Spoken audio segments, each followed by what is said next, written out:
Hi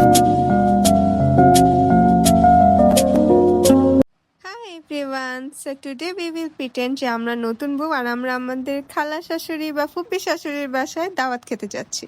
আর দাওয়াত খেতে যাব আর একটু গসিপ করার টপিক দিব না তা তো হয় না। এই যে আমরা একটি ব্ল্যাক কালারের আউটফিট চুজ করেছি, এটা নিয়ে সবাই গসিপ করতে পারবে।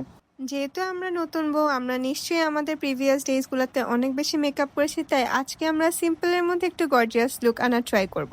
অ্যাজ আমরা নতুন বউ, আমাদেরকে প্রিটেন্ড করতে হবে যে আমরা খুব বেশি লজ্জা পাচ্ছি, বাট তাও যদি আমাদের মধ্য থেকে না আসে, সেফ সাইডে থাকার জন্য আমরা কি করতে পারি, অনেকগুলো ব্লাশ অ্যাপ্লাই করে নিতে পারি।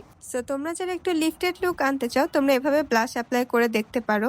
আর আজকে কিন্তু আমরা কোনো ফাউন্ডেশন ইউজ করবো না, বিকজ অ্যাজ আমরা নতুন বউ, অফকোর্স আমরা গত অনেকদিন অনেক ফুল কাভারেজ মেকআপ করেছি। সো আমরা আজকে জাস্ট কনসিলার দিয়ে মেকআপটা ডান করে ফেলবো। আর মেকআপটা লং লাস্টিং করার জন্য আমরা সেটিং স্প্রে ইউজ করতে একদম কিপটামি করব না। ওকে, ফার্স্ট দাওয়াতে আমরা ব্ল্যাক করেছি কারণ আমাদের কুটুনি, ননদিনী আর ভাবিদের নজর যেন আমাদের একদমই না লাগে। আর মেকআপ আমরা এমন ভাবে করবো যেন দূর থেকে দেখলেই বুঝতে পারে ভাবির সাথে তর্ক বিতর্কতে একদম যাওয়া যাবে না, cause she is a ব্যাডি।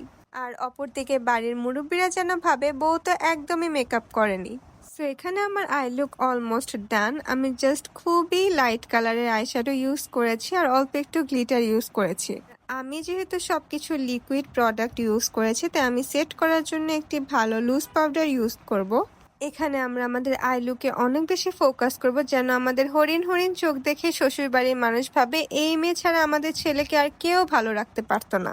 R lipstick combo এমন চুজ করেছি যেটা আমাদের খালা আর ফুপি শাশুড়ির জেনারেশন থেকে শুরু করে ননদিনীর জেনারেশন পর্যন্ত খুবই বেশি ট্রেন্ডিং। নতুন বউ হিসেবে টুকটাক কিছু জুয়েলারি পরে পারফিউম দিয়ে একদম রেডি হয়ে গিয়েছে। And here is my final look, যেটা দুপাট্টা ছাড়া একদমই ইনকমপ্লিট। চলো এখন আমরা একটি মিউজিক লাগিয়ে দিই, যেটা আমাদের মেকআপ লুক দেখে আমাদের জামাইয়ের মনে বাঁচতেই হবে।